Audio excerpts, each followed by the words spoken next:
दोनों एक ही थैली के चट्टे बट्टे। यह कभी भी ना तो पिछड़े वर्ग के हितैषी हैं, ना ये अनुसूचित वर्ग के, ना आदिवासी वर्ग के, ना गरीबों के भला चाहने वाले लोग हैं। यह सदा कैसे जोड़ तोड़ करके, तोड़ फोड़ करके, लोगों को बांट करके, लोगों को लड़ा करके सत्ता प्राप्त की जाए, केवल एक ही फार्मूला जानते हैं। लेकिन अब इनके इस फार्मूले को जनता जान गई है, इसलिए इनको चाहे वो कांग्रेस हो चाहे सपा हो, सत्ता से जैसे दूध में पड़ी मक्खी निकाल करके फेंक देते हैं, वैसे जनता ने इनको निकाल करके फेंक दिया है। आज देश में, उत्तर प्रदेश में जिन 5 राज्यों में चुनाव हो रहे हैं वहां भाजपा की लहर चल रही है और बड़ी विजय हम लोग यह विधानसभा के चुनाव जिसे सेमीफाइनल भी कहा जा रहा है उसमें भी प्राप्त कर रहे हैं। और 2024 में तीसरी बार मोदी सरकार प्रचंड बहुमत से, पहली बार से ज्यादा दूसरी बार लोकसभा की सीटें आई थी, दूसरी बार से ज्यादा तीसरी बार आई। हमारा ये मानना है ये गठबंधन है ही नहीं, ये ठगबंधन है।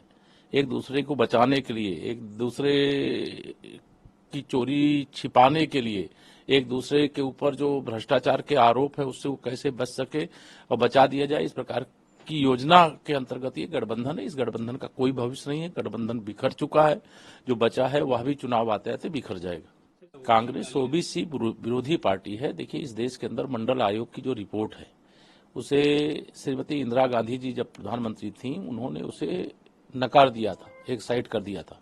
फिर उनके बेटे श्री राजीव गांधी जी प्रधानमंत्री बने, उन्होंने भी मंडल आयोग की सिफारिशों को लागू नहीं किया। और जब भाजपा के समर्थन से श्री बीपी सिंह जी की सरकार आई थी उस समय मंडल आयोग की रिपोर्टें लागू हुई, उसमें पिछड़े वर्ग को जो आरक्षण का लाभ है मिलना शुरू हुआ।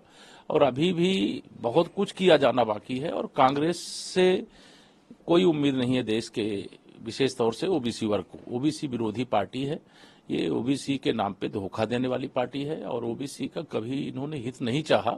जिस समाज की आबादी 60% हो और उसके साथ आजादी के बाद से लगातार अन्याय करने वाली पार्टी अगर कोई है तो वो कांग्रेस पार्टी है। देखिए, श्री राहुल गांधी जी को सबसे पहले ये बताना चाहिए कि उनके पिता श्री राजीव गांधी जी संसद में खड़े होकर के जब यह कहे कि हम 1 रुपए योजना बना करके भेजते हैं, तो जिसके लिए योजना बनाते हैं उसके पास केवल 15 पैसा पहुंचता है।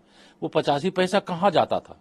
प्रधानमंत्री नरेंद्र मोदी जी के नेतृत्व में जब से सरकार बनी है 30 लाख करोड़ से अधिक लोगों के खाते में भेजा गया और पूरा का पूरा पैसा लोगों के खाते में पहुंचा है।